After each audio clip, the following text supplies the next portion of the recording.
We're so glad you could join us today. My name is Beverly Flythe. I'm joined today by our team, Faye Colley, Rodney Evans, Dr. Julie Hartwell, and Dr. Kimberly Howard. With us in spirit today is Lila Toll Monsager, our fearless leader. To orient you further to your controls, let's go over what you see on your screen. At the top of your screen, you should see two little people. And you should see a thought bubble beside that. The thought bubble is where the chat box is located. Then you'll see a smiley face with a hand up. That's so that you can raise your hand to get our attention, to let us know that you want to hop on the mic and ask a question. Once we've answered that question, if you will click on it again, it makes your hand go down. So we know that we've handled that question and we're taking care of you. And then if you will, please mute your mic. We love to see your smiling faces, but we also know that some people are not always camera ready. I myself am one of those folks. So if you want to mute your mic and mute your camera, that's fine too. You will still be able to hear us. If you have any questions at all, please let us know. As we begin, if you haven't done so already, please locate the chat box and type in your name and district. If there are multiple persons with you in the room, we know sometimes you gather around, although with social distancing, that makes it a little difficult. But if you'll let us know everybody that's in the room with you participating from your district, that would be great. The main thing is we want to know your district has been represented. Throughout the webinar, please use the chat box to share your reactions and to pose questions to your colleagues in the virtual room or to us. We have time built in to address all the questions at the end, but feel free to stop us if you need to. We'll respond to as many as we can, and if we run out of time, you're always welcome to send us an email or give us a phone call, or we'll follow up with you via email or phone call. All right. We asked you to share with us one celebration for the start of this academic year. And I'm going to ask if anybody wants to hop on the mic and share a celebration. I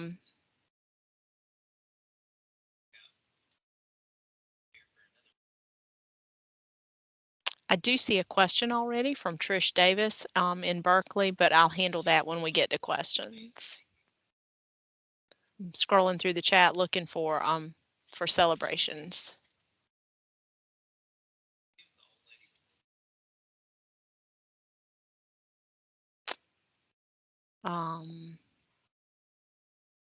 Dr. Gant has mastered SC Lead, it sounds like. Whoop, whoop. Or at least the orientation part, right? Baby steps, baby steps. You can't eat the whole elephant at once.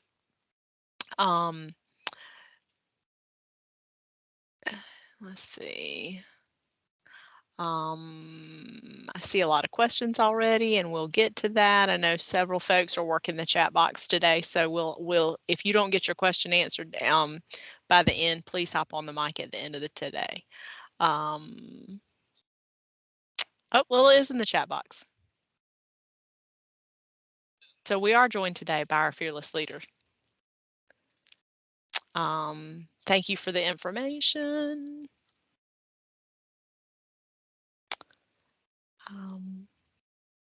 We made it to September, and sometimes that is the best celebration of all, right? All right, let's go ahead and get started today. Also, if you'll type in your current needs, if there's something we need to get to, we certainly will as we monitor the chat and proceed. So I'm going to hand it over to, we're going to go over the agenda first, and then I'm going to hand it over to Dr. Howard. But today we're going to talk about some calendar check items, just to check in with where you are at on the calendar and what's important right now and what's coming up soon. SC Lead reminders, SLO teacher leadership goal updates, special areas updates and reminders, and then we have some FAQs to share with you, and then we'll take your questions at the end. So without further ado, Dr. Howard.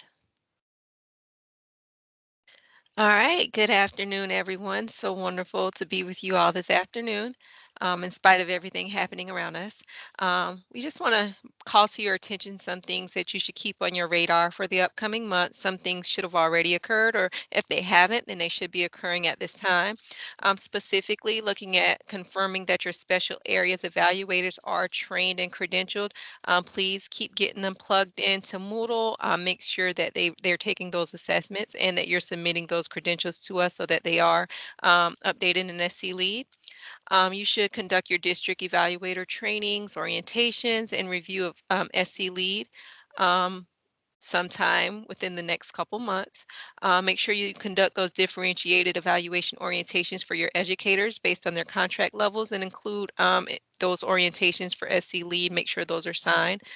Um, Create your evaluation teams. Make sure that these people know who their teams are. Those teams are assigned.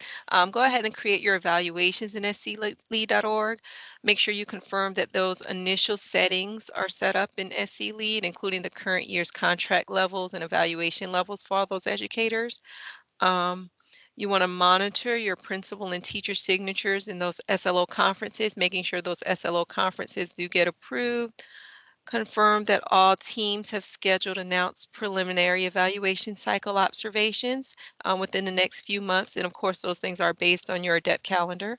And remember to use your virtual observations and conferences as necessary.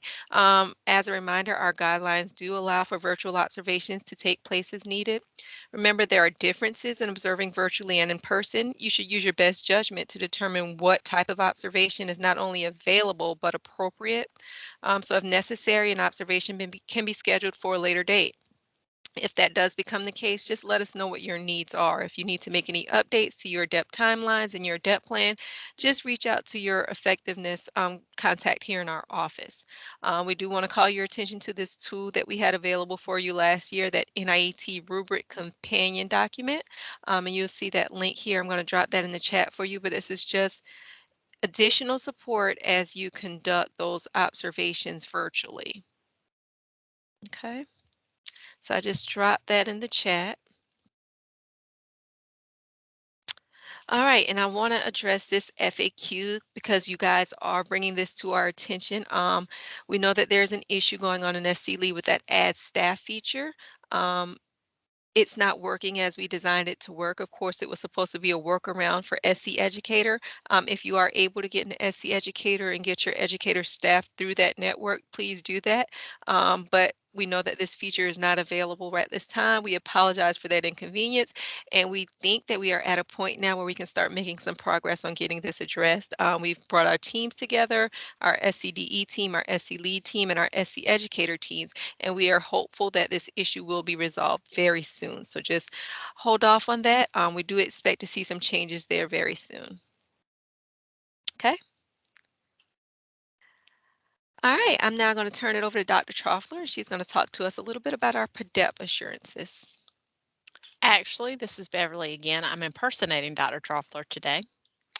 According to the PDEP guidelines, the PDEP deadline for principals to complete their principal's professional development plan and orientation conferences is September 15th. However, due to the COVID-19 pandemic and delayed school openings, this deadline will be extended this year to October 15th, 2021. Within sclead.org, the evaluator and principal complete the orientation conference page. On this page, the evaluator and principal sign for annual assurances by checking yes or no that these steps were complete. As you can see, the two annual assurances state that these tasks were complete by September 15th. If you're unable to meet the September 15th deadline, we ask that you check the No box. A text box will appear for you to type in the comments. Once you explain why the assurance was not met by September 15th, you will be fine. An example response may be due to COVID-19, the state deadline was extended to October 15th.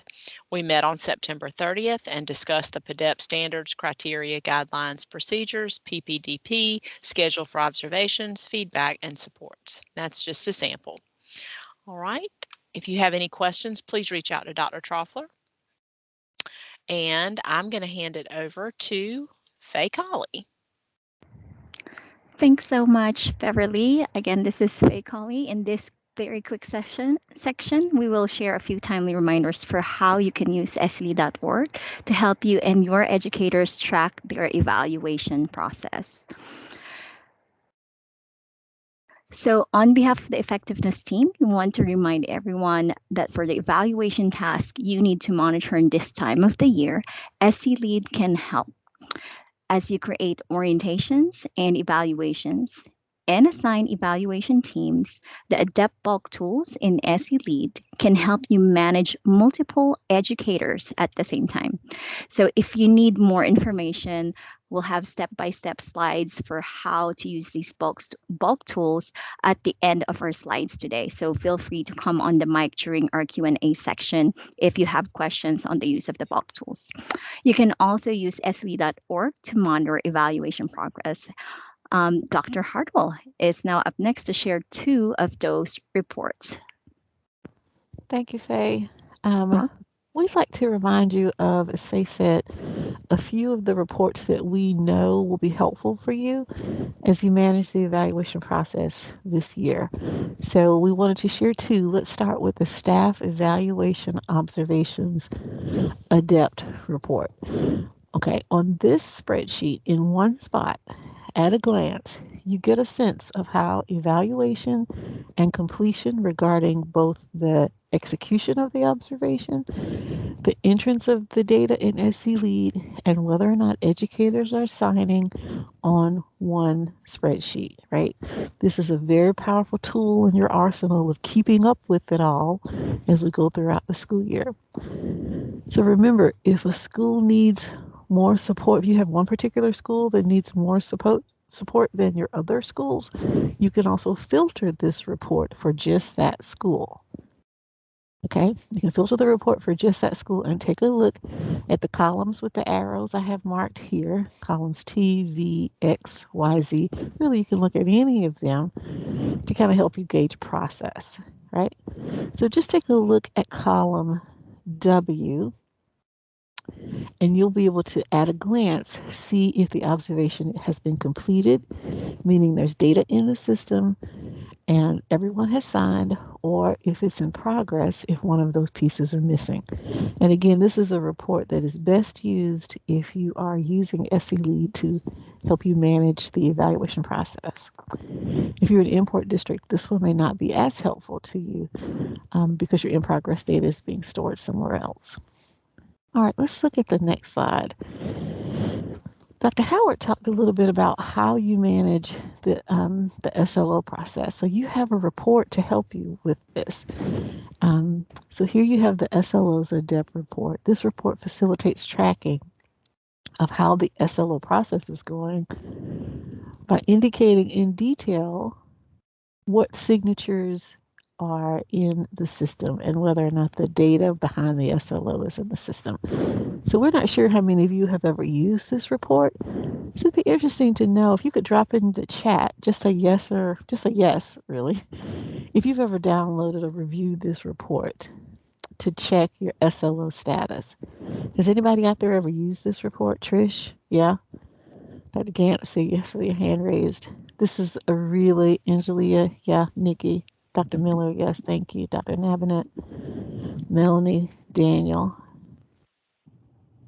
Yes, this is, so for your colleagues out there, this is an excellent place to kind of keep track rather than having to open everyone's individual evaluation record, pull the SLO report, and kind of get into the meat of it. You'll notice that in columns P through U, they tell you whether the educator has signed, what they've signed, whether it's the mid-course, the preliminary, or the final. So we just want to remind you of 2 of these that will help you from the very beginning of the school year. And we really want to encourage you to use these reports. So thanks, everybody. Thanks, Lila.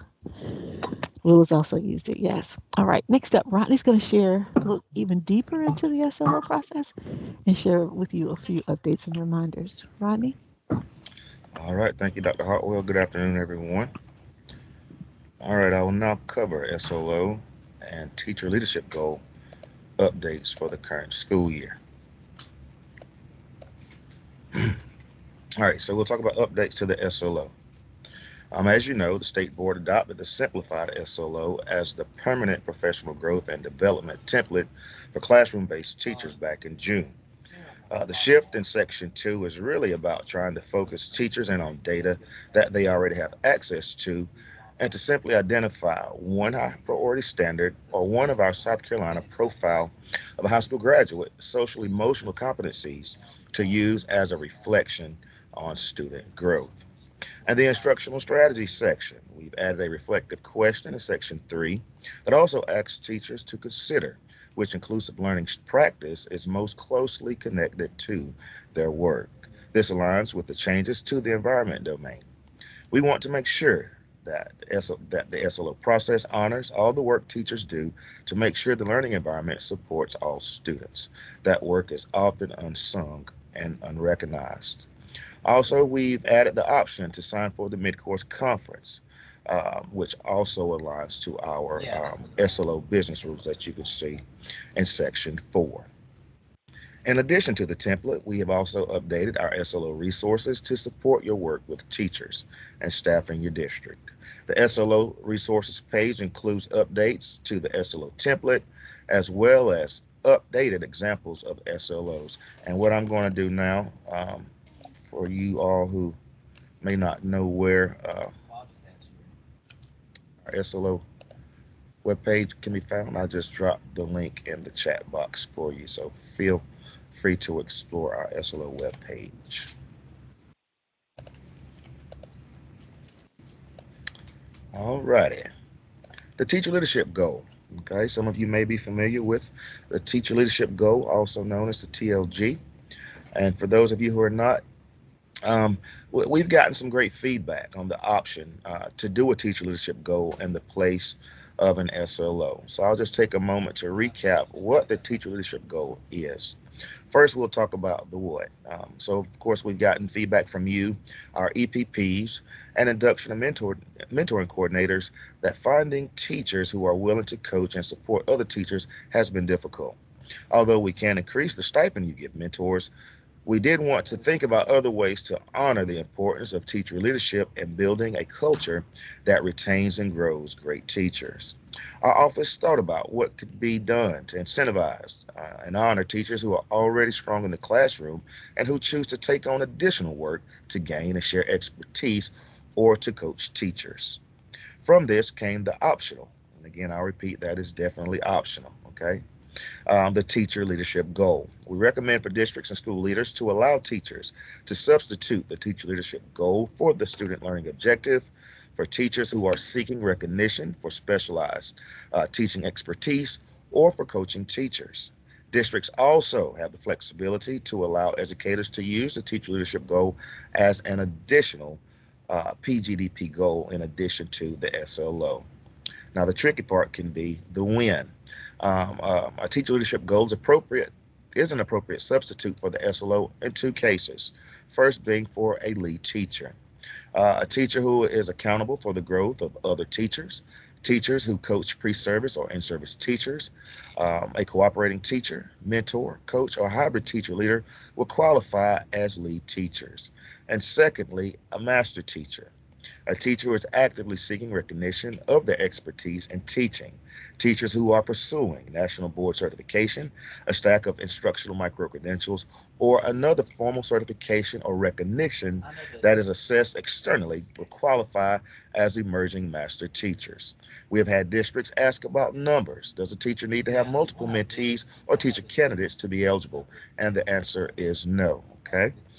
If the right fit for a successful teacher's professional growth is to focus on his or her coaching skills, even if he or she is only supporting one new teacher, then that might be the right way for that teacher to build his or her capacity.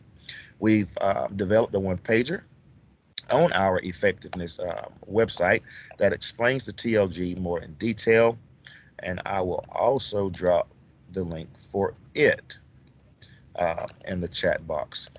And just to get some feedback, and you can just put yes in the chat box, are there any districts out there who are allowing teachers to complete the teacher leadership goal on this year? And you can just place a yes in the chat box if so. Awesome. All right, down in Berkeley County.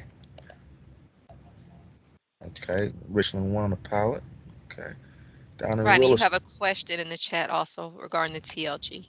Okay, question about TLG. During a continuing formative year, expression would the SLO be a part of that process in the situation could attend? Yeah, I would definitely, it could, and I would definitely just explore that one pager, and it'd give you more detail, and also would name those teacher types who would be eligible for the TLG. So that could work. That would definitely be a district and school leader decision. All right. And Saluda. All right, good. All right, Trish said definitely they've left it to the school administrator's discretion, and that may be a great way to start it if you're going to allow teachers to do it on this year. All right, I'm going to cover one more slide before passing on to my colleague. All right, so the platform for the online SLO, self-paced teacher training, has been updated from SoftChalk. That's the platform that we previously used, but we've updated it or moved it to Moodle, okay? And the directions for assessing the training are here on the screen. If you already have a Moodle account, then you will be able to just skip to step 4 and just send me an email indicating that you have a Moodle account and you wish to be enrolled in the self-paced teacher training course. So feel free to pass this information along to educators in your district, and this is how they will be enrolled in this course if they'd like to take advantage of it. All right, that's all I have for you. And one of my colleagues will now come to you to discuss special areas evaluations. Thank you, Rodney. Now I'd like to cover a few reminders for Special Areas Adept. Each district has a specifically trained Special Areas Manager. The Special Areas Manager is the point of contact for the district regarding all Special Areas evaluations. Here are some timely reminders for the role of the SAM. Assign the training of evaluators of speech language professionals, school counselors, and school librarians in Moodle. The SAM is required to deliver the required district orientation to speech language professionals, school counselors, and school librarians, to maintain the spreadsheet of trained evaluators and to send it to Dr. Kim Howard at khoward@ed.sc.gov. And you all should, if you are the SAM, you received more communication about that yesterday. And you have access to the Google folder for updates and quick guides to support you in this role. Here's the link to the Google folder that was designed specifically for Special Areas Managers to support you in that role. Please bookmark this link for easy access. We update and change the contents of the folder frequently, so please refer to the most recent versions of the contents for best support. As always, if you have lingering questions that are not answered by the quick guides or in the guidelines, feel free to reach out to me, bflythe, at ed.sc.gov. Now, let's cover a few special areas, frequently asked questions that I've been getting a lot recently. Our first question is, I have an evaluator at school A whom I need to use at school B as an evaluator. How do I assign them to that role? Follow the same steps you do for staff a classroom teacher evaluator at a school other than their home school.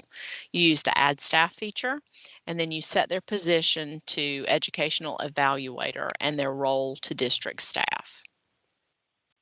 And if you have any questions about that or have any issues about that, please let me know. Another question, I'm assigning evaluation teams in SC Lead for my school librarian and no evaluators show up. What do I do now? I assign the evaluator to the training in Moodle. The steps for submitting trained evaluators to the South Carolina Department of Education for credentials in sclead.org are located in that quick guide for SAMs in the Google folder. And I sent them out again yesterday as well, along with the spreadsheet. Special Areas Management Training. The next Special Areas Train the Trainer session, which we call Special Areas Management Training, is available on September 16th.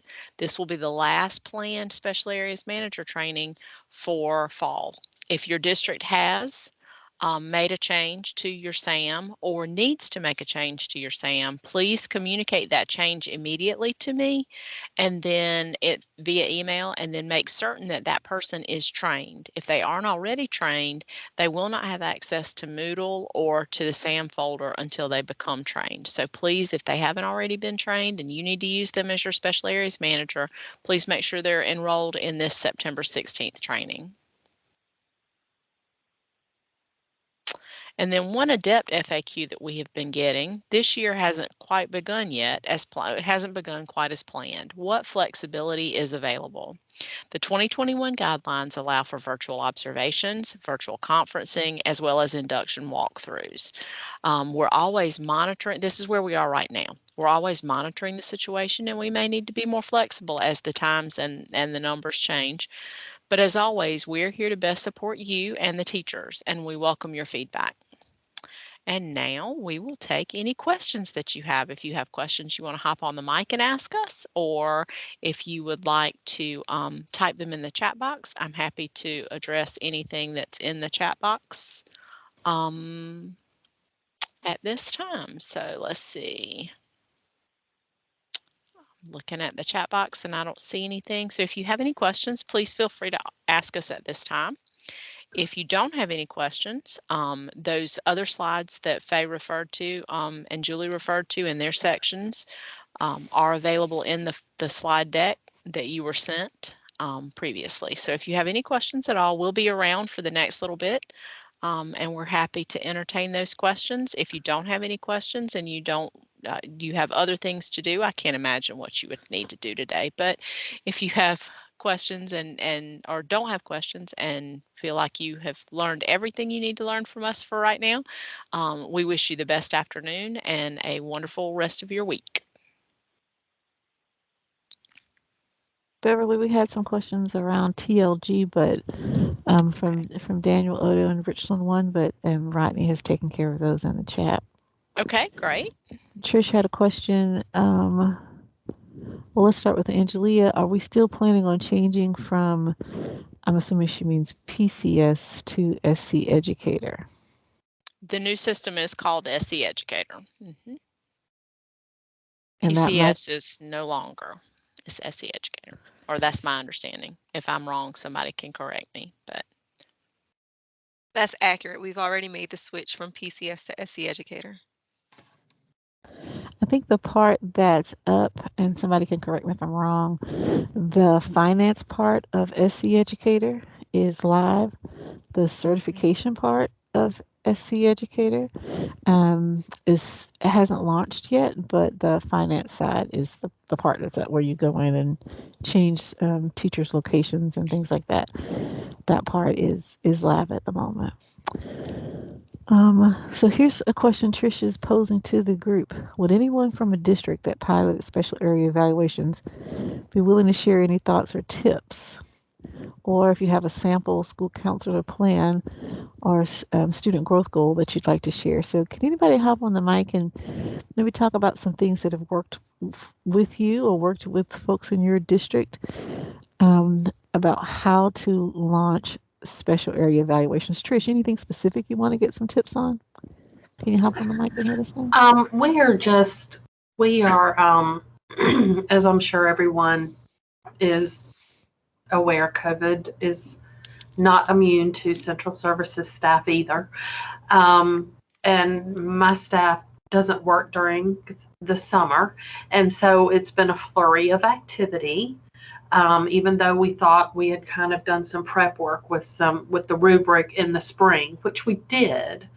But we're trying to, we have not done our orientations for special area yet. We probably won't do those until week after next because we have so many formals and induction teachers.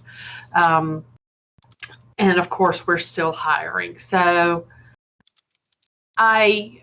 thoughts are we've had requests for the school counselor, like a sample plan or sample student growth goals.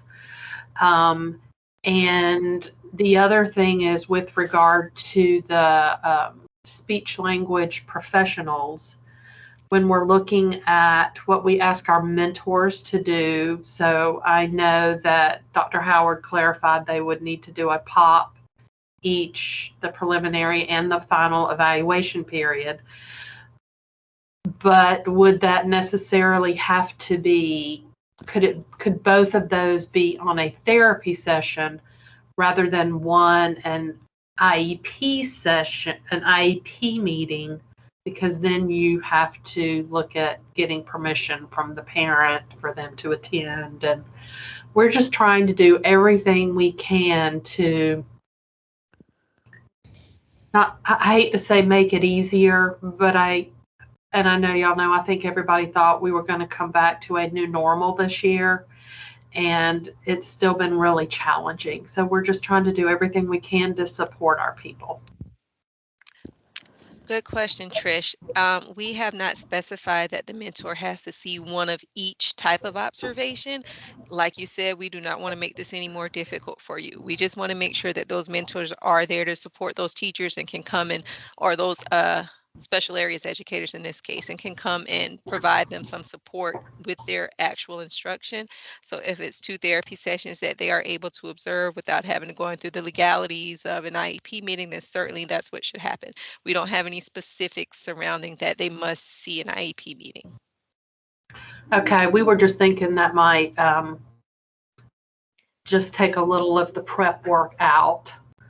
For them having to get permission and things like that. It might be a little bit more fluid to observe just the therapy sessions.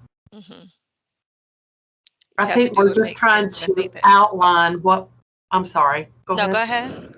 We're just trying to outline what we would like our mentors to do for our special area educators. It was kind of an easier process when we moved from SCTS, from SAFE-T to SCTS with our classroom-based teachers. So we're just trying to make this transition as easy as possible, because as we all know, it's getting harder and harder to get mentors to serve, especially when they're going to be traveling to a different location, which was what most of our special area mentors will need to do. Yeah, Trish, if there's some things that we need to consider, certainly just let us know.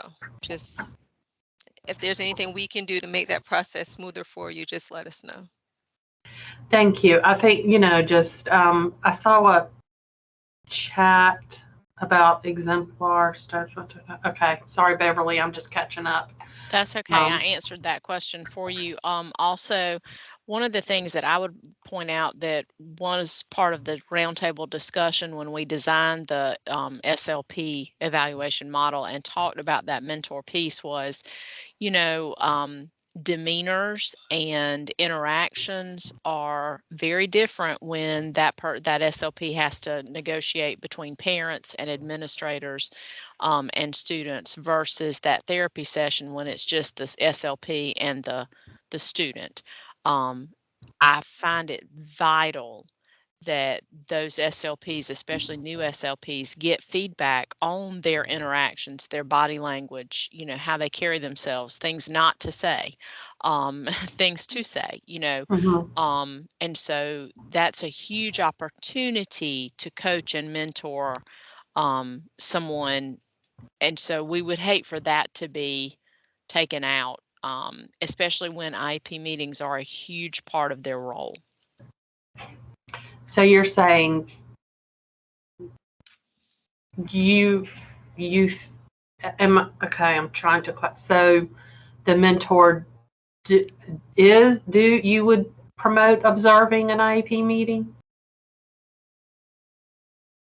Kim, what were you about to say?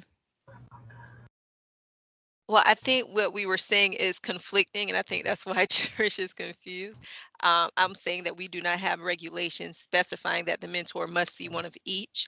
So I was just letting her know that we don't want to put any more burden on them. No, but I understand that you are saying that you would promote that they have the opportunity to. Right. I'm not saying it's required, and I'm not saying I would require it. I'm just saying that it is a consideration. I would hate for anybody to throw the baby out with the bathwater and say, okay, well, just for ease of convenience, we're not gonna, the mentor doesn't have to go to any IEP meetings. No, they technically don't, but I think that's a valuable coaching conversation potential there, as a mentor. Okay. And I'm wondering too if I can reach out to our special ed director, because I feel like they may be doing some observations as well of those induction teachers. So that may be something that they actually do as part of their support, totally separate from what we're doing. Yeah, and if I could chime in, this is Brandon Gant from Lexington One. I just had a conversation with our SLP, and Trish, one thing I'll say, we've been fortunate in rolling out our orientations. I've met specifically with our leads in those areas. So our lead school counselor, our lead SLP, and our lead school librarian. And it's been very helpful to go over that information with them. And then they've been able to kind of push that out to their SLPs, librarians, and counselors. One thing I found out yesterday in looking at the SLP, our induction SLPs, and I think this is everywhere, they have a supervisor. So they have an SLP that they work with in that induction year already. And a part of what they do is observe IEPs. They help with the writing of IEPs. So the supervisors of our induction level SLPs are pretty much doing everything that we're asking mentors to do already. The one question that we had was, what if you have an SLP that doesn't have many IEPs in the fall? That was kind of the conversation that we had, but we were able to kind of navigate that just looking at how we can pre-plan. And that's a case where we can start some good behaviors for our SLPs in the terms of planning and preparing the schedule for those IEPs as well. So that was one area, but our supervisors of our SLPs are familiar with that process of, observing IEPs and observing therapy sessions and that type of thing. So I think it won't shock them too much. Well, that's kind of what I was thinking. And I will tell you, out of all of our, and I feel like I'm monopolizing this whole conversation. People have just gone away. But we have one speech language therapist or professional that volunteered to be trained in our district, because they're contracting out for services. And we've had several that have left. So I think that's why I'm trying to tread even more lightly, at least for this year, feeling that we can always add on. Yep. We can adapt and revise next year. We're in that exact same boat, and I'm recruiting special ed teachers for our SLP specifically. So I get it. Right. Yeah. Well, thank you for your thoughts. I appreciate it. I'd like to know, how have the templates, since we're talking about special areas, the templates that are on our website, have y'all found them useful specifically for the 3 special areas? Dr. Gant says thumbs up. Those templates have been amazing. We've tweaked it just a little bit, just because we're trying to make it a more streamlined process for our administrators, for our evaluators. So we tweaked it. We're very specific and intentional in, what we're having them observe in the fall versus the spring. But those have been, amazing. It gave me a chance to actually learn the process by just going through that and then making those changes. And we've developed a process that, our whole team is pretty confident in. So thank you so much for those. Wonderful. That's great to hear. Yes, absolutely. That's great to hear, Dr. Gant. We use those as our basis. We did take the guidelines and create manuals for our staff and added some extra things in there for them. Okay. Like for SCTS, we have the administrators do a preliminary and a final professional self-review. And we Yes. kept that in with our special, because we just felt like teachers needed to hear something mid-year. And we kept that in with our special area evaluations, simply because the administrators are already used to that. And it's easier to remember patterns. And so we Right. felt like that Of course. would be easier for them to make that transition. Of course. Great. Has anybody we else did. used the? My apologies, Trish. No, I was going to say just we appreciate that. So thank you. Yeah. Anybody else use them? Just drop a yes in the chat box. We want to know if they're really making an impact. Daniel, she's referring to the orientations, the sample orientations. Yeah, just to clarify, because I had another question behind the scenes.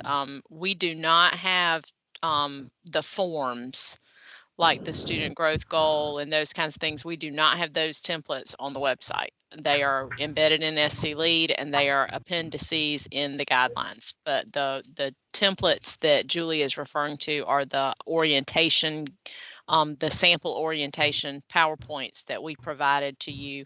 Those are located on the website. They're also located in that special areas manager folder. One thing that we did for our mentors is we kind of switched gears last year.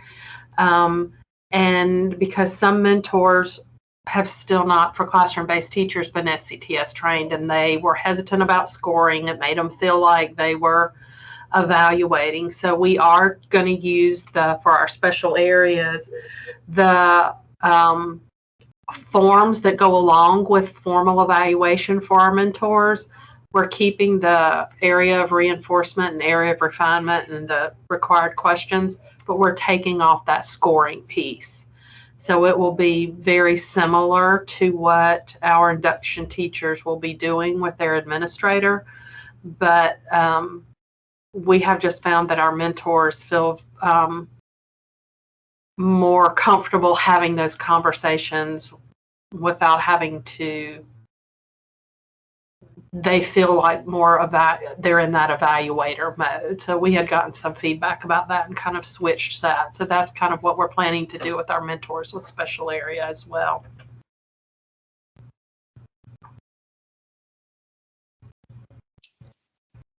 Anyone else have any questions, concerns? Doesn't have to be about special areas. It can be about something completely different. Anything we can help you with that might save you an email or a phone call later today. I just want to comment, Beverly, your hair's gotten really long. It's pretty. I was like, looking, I was like, her hair's gotten long.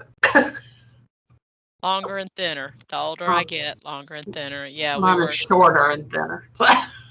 We were somewhere this weekend and my daughter saw a picture of me from the late 80s. She's like, oh my God, what is all that hair? Well, that was the style, so we didn't have a choice. And thank you for answering my questions earlier. We just want to clarify to make sure we're trying to answer questions, anticipate questions. Well, and that's for the benefit of everybody. If you send me a question about special areas and I send you back a clip or a screenshot from the guidelines, I'm not being rude or anything. It's just easier for me, and I'm getting more and more familiar with the guidelines also, to answer you directly from the guidelines to make sure we're all staying in compliance. Gotcha. And I worked primarily on school counselor. I also dipped my toe in the other two, but because none of the three of them were my background, I always go back to the guidelines to double check before I answer a question, just because I want to make sure I'm answering it correctly. Well, I appreciate y'all. Thank you very much. And I'm going to head to another meeting. So y'all have a wonderful afternoon. You too, Trish. Thank you. Take care. You too. Are evaluation rubrics on the way for non-classroom teachers and assistant principals? I'm not sure what non-classroom teachers are included in that. Assistant principals, I know there has been talk around that, but I'm not sure exactly where we are with an AP evaluation model. That would be a question probably for our colleague Tom Smith, works with assistant principals, or even maybe Dr. Troffler. Because it would more than likely be patterned after PDEP. I do know that's in the discussion. I don't know where we are on a timeline for that, unless somebody knows something I don't on the team. Anyone else? Let's see. Can you repeat how to add a mentor from another school? Let's see. I'm going to see if I can share. I think you do it the same way you add an evaluator from another school, and it is you just you go to the new school and you add staff, and then if it's an evaluator, you click educate. The position is educational evaluator, and then the role is district staff, because they're serving on behalf of the district in that role.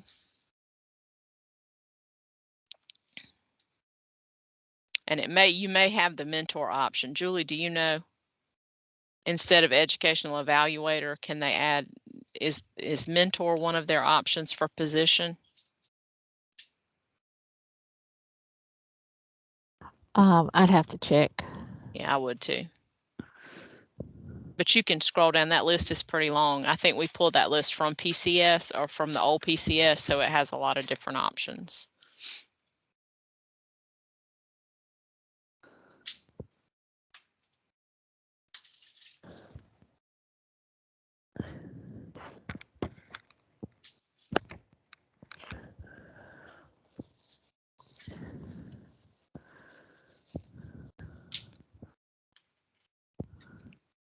Where can timelines be found as the one shown today? How often will timelines be shared? Are you referring to the slide with the calendar check? We give updates on timelines in the newsletter every month. We also give timelines in office hours, and you have access to that timeline from today as well.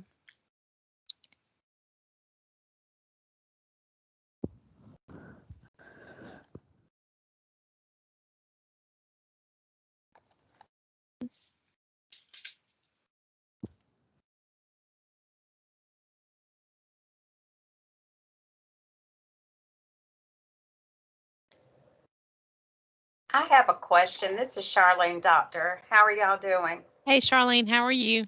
Good. I'm trying to save a phone call for later on with Faye. You all mentioned bulk. That's something that I'm still struggling with. Where can we find instructions or directions about doing things in bulk?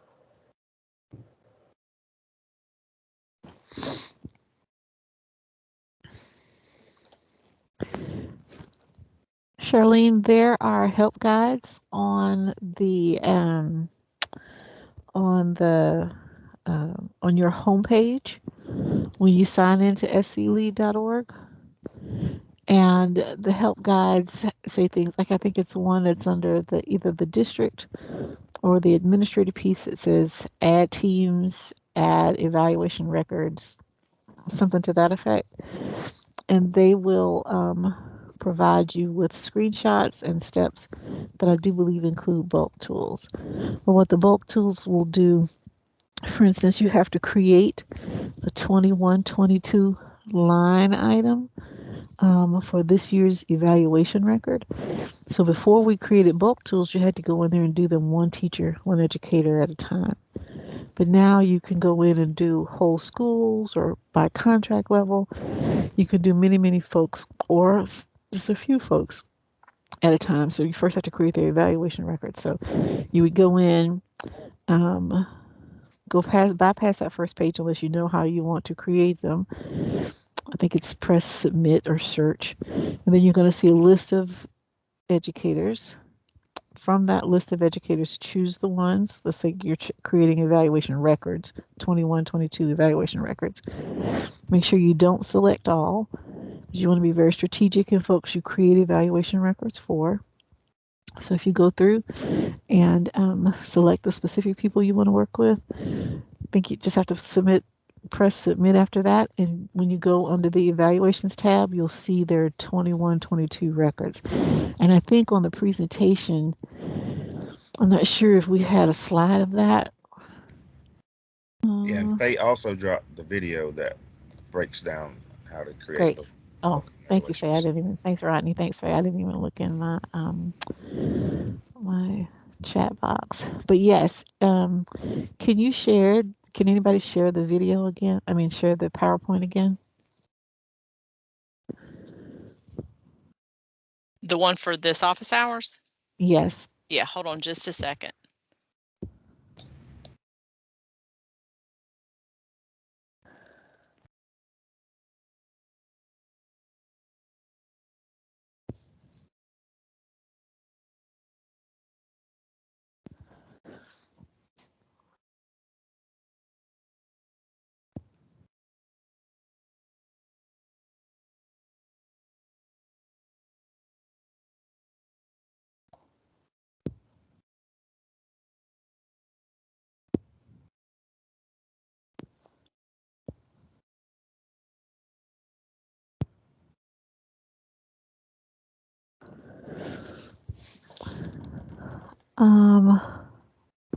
I think if you go up to, Can you see it? Is yeah, that what you see? Okay, great. can you just go up to You want the bulk tools ones or the bulk tools one? Okay. Yeah, thanks. Mm-hmm. So I don't know if you can do it full screen, Beverly. I can. Okay. I didn't know if you needed the script. No, I just wanted to show Charlene the screenshots. But Charlene, have you dabbled with it enough to even recognize these screenshots here? Are you still there, Charlene? Yes, I am. I Okay. have, Okay, and I good. guess maybe it's just a matter of me playing with it more. Yeah. Well, Faye sent you the videos, and if you watch those videos, you'll watch her do a click-by-click demo. Okay. And I think that will be all you need because they're pretty intuitive. The Okay. tools were designed to be a bit intuitive. The only one I think is a little tricky is Teams because you have to pick the educators first and then the team. So that may be the only one that's a little not as intuitive, but the others are really straightforward. Okay. Thank you all so much. You're more than welcome.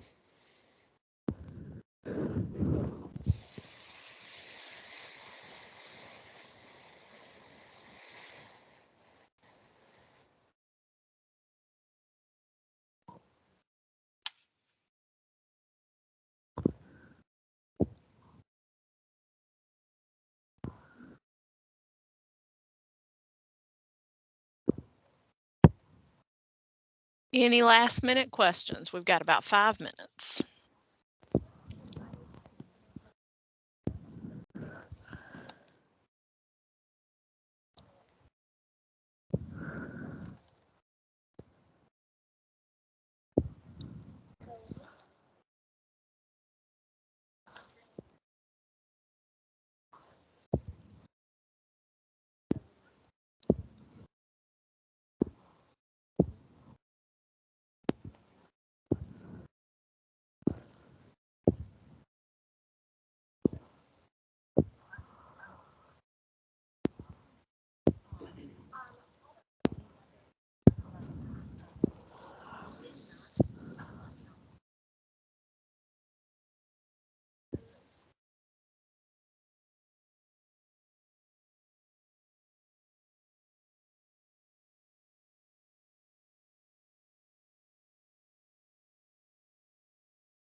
Thank you all so much for being with us today. We hope you have a fantastic rest of the day and a wonderful rest of the week. Take care and let us know